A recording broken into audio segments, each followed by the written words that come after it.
Hi, we did our presentation on caffeine and cognition, looking into how in older adults without cognitive impairment, how their cognitive decline might be affected by caffeine intake from coffee or tea versus no caffeine intake at all. Dave is going to start us out. I hope you enjoy our presentation. Caffeine is a global commodity that has long been associated with the enhancement of mood and information processing. While many products like ice cream, chocolate, and soft drinks contain varying amounts of caffeine, caffeine is widely consumed for its stimulant-like effects. The perceived benefits of caffeine are often in the forms of short-term increases in cognitive performance and mood. While consumption of caffeine is associated with increases in cognitive performance and mood, the effects of caffeine on human disease and pathologies have been examined considerably. By 2050, it is estimated that 130 million people will be tormented by a chronic illness called dementia. Dementia, a progressive neurodegenerative disease, works slowly over time to first dismantle one's short-term memory, speech, and then progresses to a complete loss of voluntary physical abilities like swallowing and spontaneous breathing. With dementia becoming a public health issue, new research has been conducted to combat the chronic illness. While there are several current and new medications available for persons with dementia, treating dementia must begin before the disease manifests. Dementia prophylaxis is becoming an exciting avenue for research. While the short-term effects of caffeine on cognition have garnered a significant amount of research, new studies are beginning to examine the long-term effects of caffeine consumption. Ultimately, the studies are examining whether caffeine consumption provides a protection from cognitive diseases like dementia. Specifically, this analysis paper will examine how the consumption of caffeinated beverages influences cognition in older adults. Ultimately, through the examination of meta-analysis of observational studies and systematic reviews, one can evaluate the consistency of findings to determine whether caffeine consumption influences cognitive decline over time.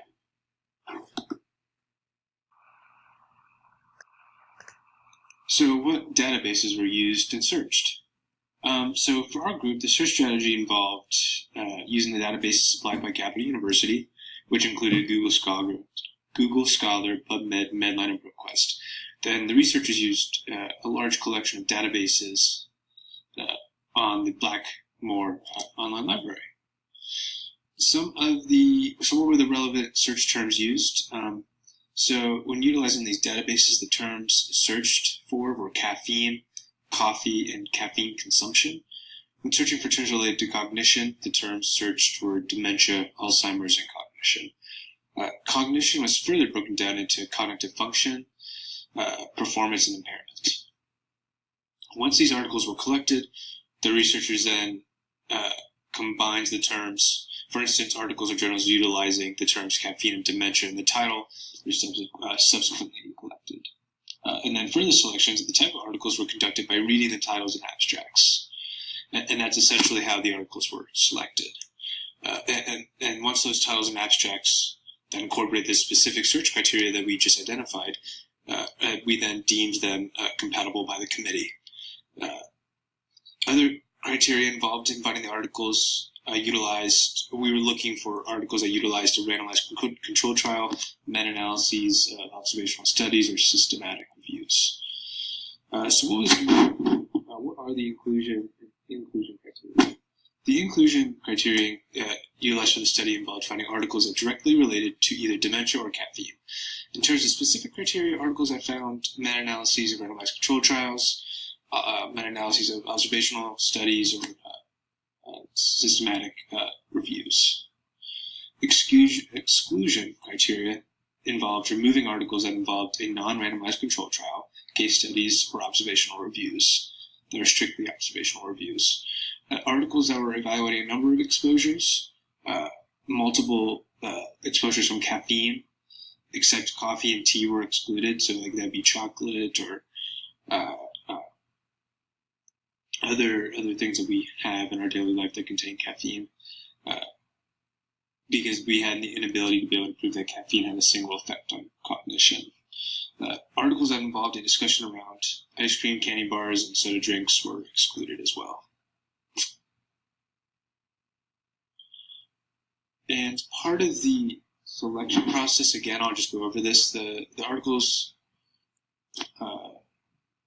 and the amount of, the number of articles appraised were 4, and the ones that we chose were the caffeine intake from coffee or tea and cognitive disorders and meta-analysis of observational studies. We selected coffee consumption and risk of dementia and Alzheimer's disease, a dose-response meta-analysis. Our next was coffee, caffeine, and health outcomes, and umbrella review. And our final selected article was caffeine intake, dementia, systematic review, and meta-analysis.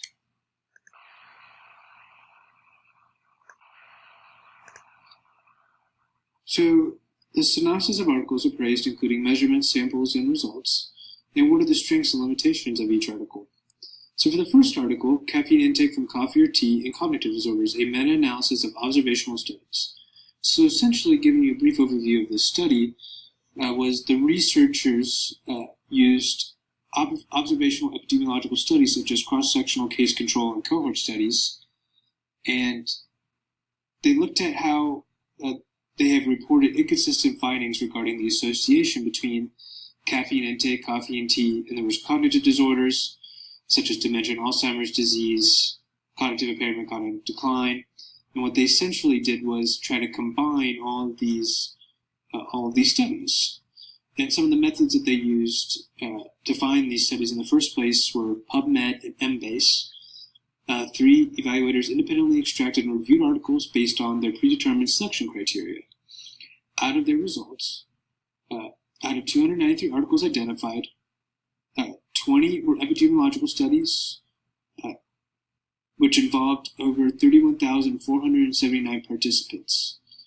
And the pooled odds ratios, or relative risk of the caffeine intake from coffee or tea, was 0.82 with a 95% confidence interval.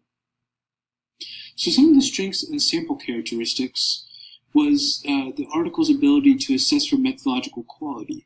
So essentially what they did was, with each article that they appraised, they assigned, based on a set of criteria, they awarded articles so many stars, with 8 being perfect. And overall, out of all the studies that they examined, the average star that was awarded was 6.8. So the precision or the methodological quality of each article was high. Also, in terms of the sample characteristics, with 31,479 participants, it is really good. Having a large sample size will help make the results more precise as well. And the inclusion of multiple studies could be seen as a strength as well. The researchers went out of their way to find different types of models, different types of evidence to help support their claims.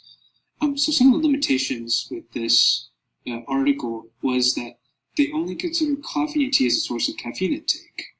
Therefore, there was a limitation regarding the generalization of the findings regarding the effect of caffeine intake on the risk of cognitive disorders such as AD and dementia.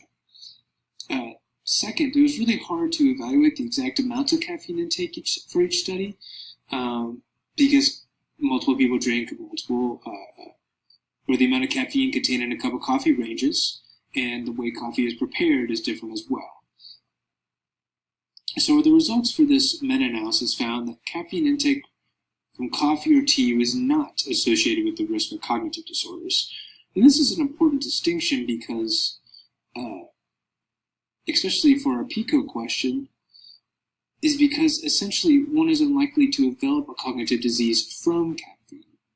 Thus, we know that we must be able to rule out that dementia and Alzheimer's disease are not being caused by caffeine. And that's an important distinction to make moving forward, especially if we want to look at whether or not caffeine is actually reducing the risk of Alzheimer's disease. So moving on to the next article, this is Coffee Consumption and Risk of Dementia and Alzheimer's Disease, a dose-response meta-analysis of prospective studies. So essentially, the researchers performed a dose-response meta-analysis to summarize the prospective data on coffee consumption and associated risk of dementia and Alzheimer's disease. And some of the methods that they used to identify these articles were by searching databases such as PubMed, and they did this all the way back from January 1966, and Web of Science from 1945 all the way up to October 4th, 2018. And they also scrutinized the reference list of the pertinent publications. In order to do this, two researchers independently reviewed the literature, and the results were combined using a restricted cubic spline random effects dose-response meta-analysis based on a one-stage approach. And 8 relevant prospective studies were identified to have this search. In terms of the sample size, these studies included 7,486 dementia cases diagnosed among 328,000 individuals during an average follow-up of 4.9 to 25 years. And a meta-analysis of all 8 studies indicated no statistically significant association between coffee consumption and the risk of dementia. And the relative risk of dementia per 1 cup per day increment of coffee consumption was 1.09 with a 95% confidence interval, and the p equaling 0.37. The meta-analysis of 5 studies that focus on Alzheimer's disease also revealed no association between coffee consumption and Alzheimer's disease, and no deviations of a linear trend with a p of 0.79. So essentially, these results found do not support an association between coffee consumption and increased risk of overall dementia or Alzheimer's disease specifically. But really interestingly, one of the studies that this article analyzed was one that found that showed daily versus no daily coffee consumption was associated with a reduction of 31% in the risk of Alzheimer's disease. Now, this is important because while this is similar to the previous article above, this one started to begin finding that there might be some association with a reduction of cognitive disorders like those of Alzheimer's disease. Now, in terms of the strengths of this article, a strength of this analysis was based on the fact that it utilized articles starting back from the early 1945s all the way up to 2018. And it made sure to utilize inclusion and exclusion criteria as well. And when reviewing those 8 prospective studies, the utilization and adjusting for confounding variables such as age, sex, gender, and ethnicity were key components of these research articles. Now, some of the limitations obviously goes back to only 8 studies being identified. Just looking at that number from between 1945 until now, only having 8 studies on this topic is you would expect to see more. Another limitation of this meta-analysis was that some of the articles that the 8 prospective studies, some used self-reported coffee consumption, and based on our research, self-reported coffee consumption leads to measurement errors, which may have resulted in attenuated results. The exact amount and concentration of the coffee consumed are difficult to measure by a questionnaire, and therefore this particular meta-analysis may not have captured the true dose-response relationship between coffee consumption and dementia risk. Likewise, the diagnosis of dementia and AD also differed among the studies, and there might be some degree of misclassification of dementia. Thus, going based off that, it is interesting to note what I stated earlier, that some of the studies found that there was a reduction in Alzheimer's disease, which makes this research article very applicable to our PICO question. And now Dre is going to do the next 2 articles for you. Thanks, John.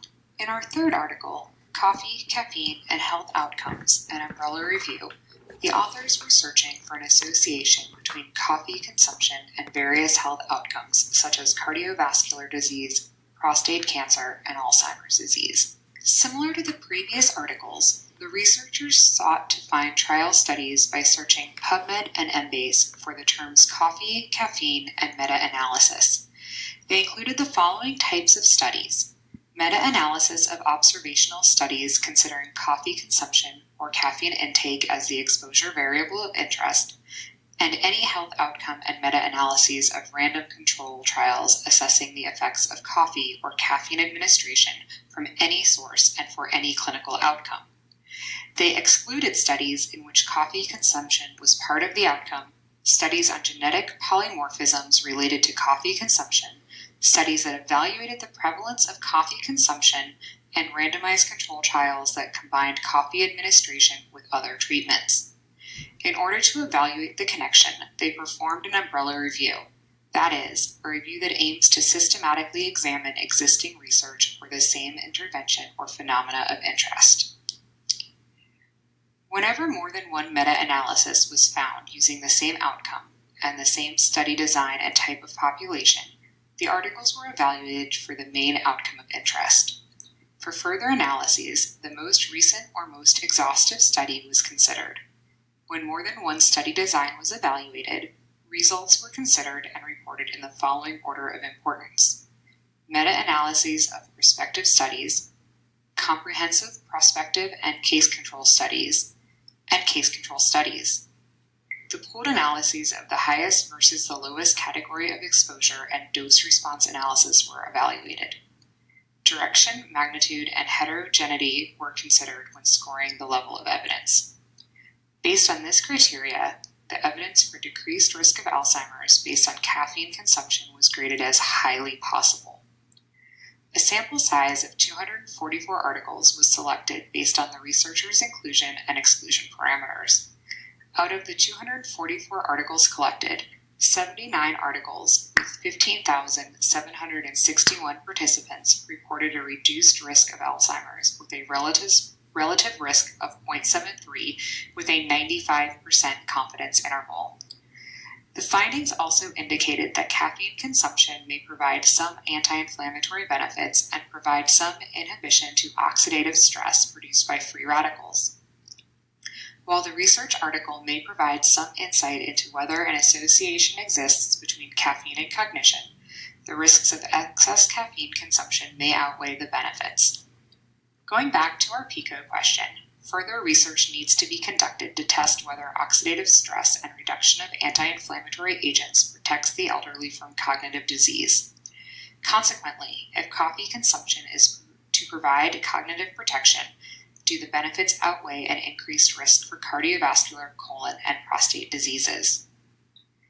In our last article, Caffeine Intake and Dementia, a Systematic Review and Meta-Analysis, the researchers were evaluating claims from 4 2004 studies which found a negative association between Alzheimer's and caffeine consumption, despite important heterogeneity in the methods and results. Since several similar studies had been published since then with new insights, they felt the subject deserved another look. Thus, the researchers conducted a systemic review of research through 2010 by searching Medline, Scopus, and Web of Science. The studies were selected by 3 independent reviewers and contained 9 cohort and 2 case control studies. The researchers used random effects meta-analysis to obtain the most precise estimates of quantitative data synthesis. Ultimately, the 11 studies published between 1989 and 2009 met the final inclusion criteria for systematic review, with the main characteristics of the studies and results focusing on the relationship between caffeine intake and cognitive impairment. The researchers found a positive trend towards protective effects of caffeine with a relative risk of 0.84 with a 95% confidence interval. However, the limited number of epidemiological studies precludes definitive results. While this study may provide the best evidence for our PICO question, the articles selected and studied did not utilize an age group, specifically older adults. Further research may help alleviate the areas to which there is not enough epidemiological evidence.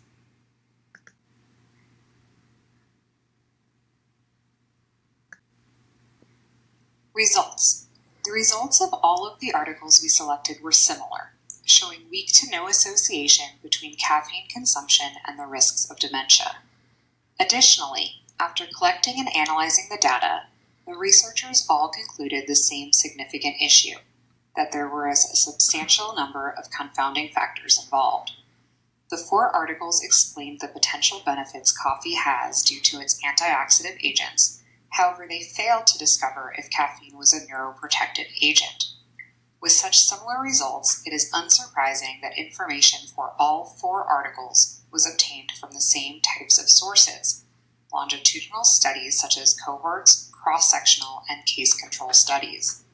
Only Grosso et al. Also provided a small amount of evidence from randomized control trials, which Kim et al. Also concluded would be beneficial in future research on the subject. While each article measured something a little different, the articles were all comparable in the general goal of their research, the time frame being studied, and in their results. All 4 articles were based on the interest in the possible preventative effects of caffeine, specifically caffeine from coffee, on cognitive impairment in individuals with no current signs of cognitive decline. The researchers all used similar search terms to collect and provide data from observational studies over a similar extended period of time.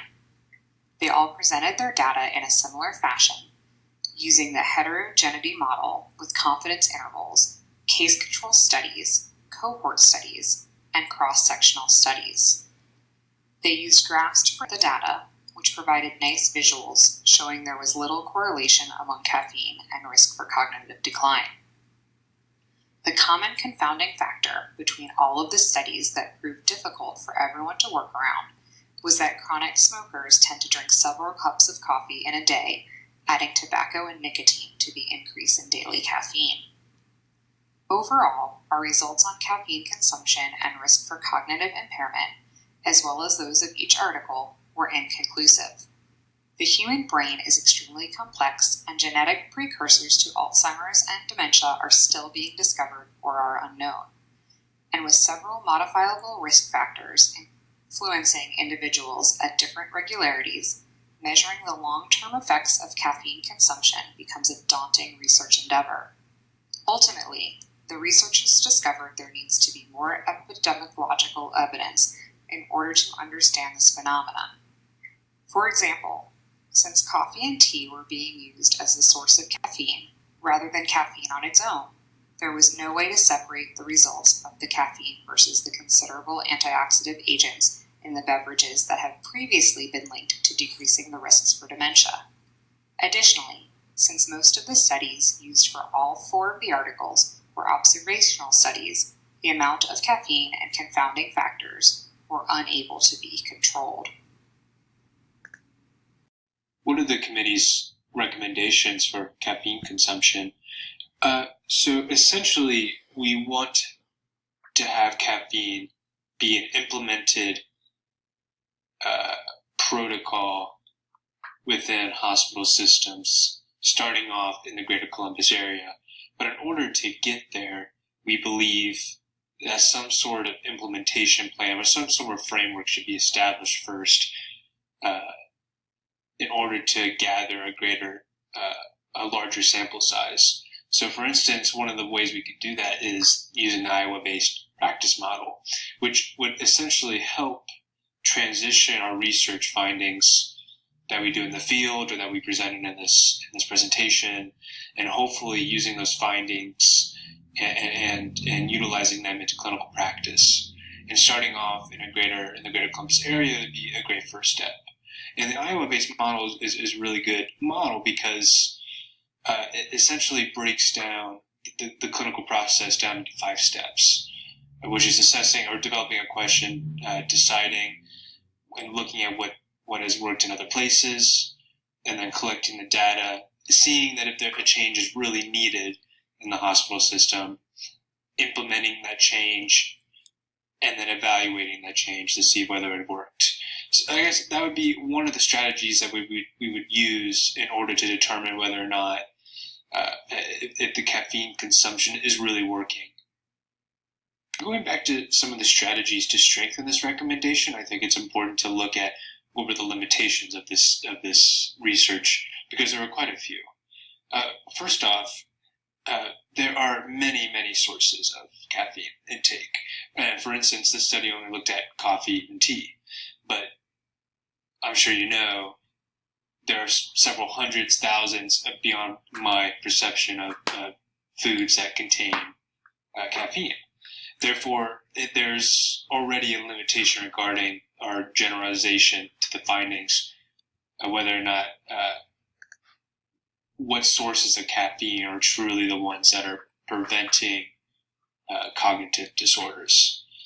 Second, it was hard to evaluate amounts of caffeine intake in each study. So, for instance, many people drink varying amounts of coffee. One person might drink 1 cup, and another might drink 5 in the morning or within a day. And because of that, that makes studying, if caffeine really has an influence on cognition, is there a set amount that needs to be established when moving forward? And we believe that's one of the things that they need to do. While, caffeine can range from between 70 to 220 milligrams, even the type of coffee bean and preparation methods are different. So moving forward, I think, or we believe that the recommendation should be to create some sort of standard where all the variables are controlled. So, for instance, controlling the amount of milligrams of caffeine intake for a day, or controlling what type of coffee bean and preparation method are used. And even within tea itself, tea is going to be typically, classified into 3 types according to the degrees of fermentation. Black tea, oolong tea, and green tea. One's fermented, one's not.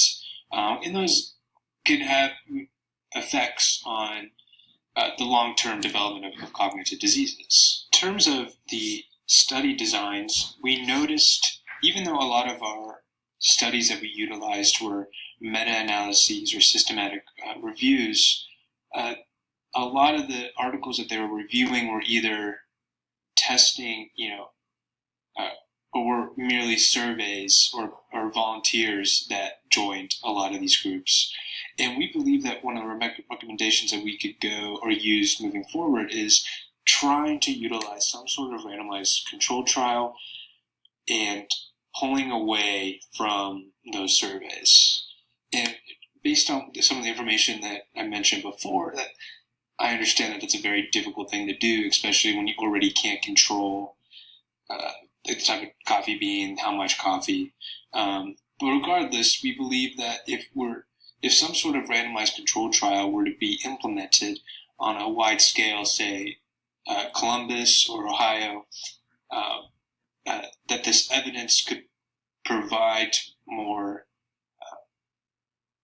insight into the clinical problem at hand.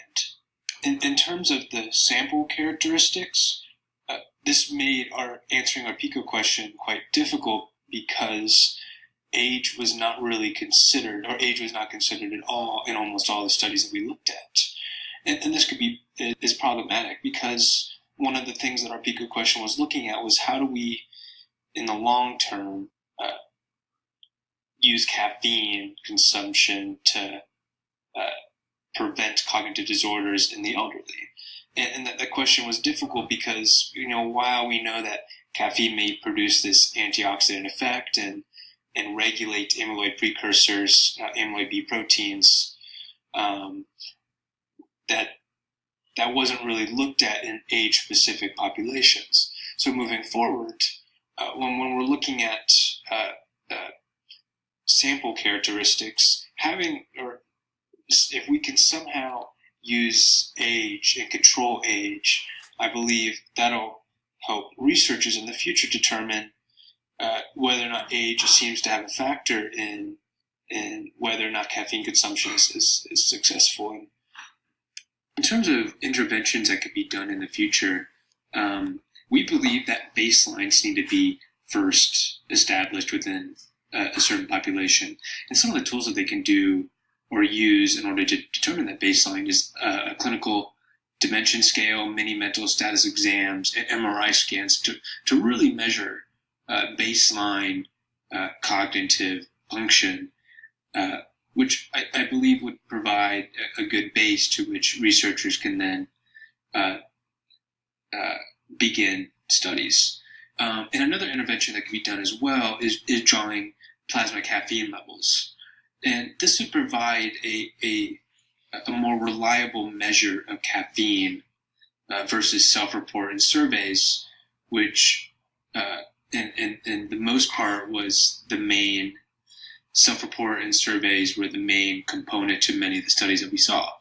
So if the studies and the future studies were to utilize some sort of plasma caffeine level draws and to be able to use tools like the mini mental status exams and MRI scans, we believe that the level of evidence and the type of interventions used would be, the reliability and validity of them would be increased greatly. And hopefully once these strategies to strengthen this recommendation are implemented, the dissemination of results through the Iowa-based model will be finished. And hopefully this new research will look beyond the age limit that we established and continue to find novel ways to tackle dementia and Alzheimer's. Thank you. And that concludes our presentation. Thank you for listening. Please feel free to contact us if you have any questions. Our email addresses are all listed here on this slide. Thank you so much. And our references are to follow.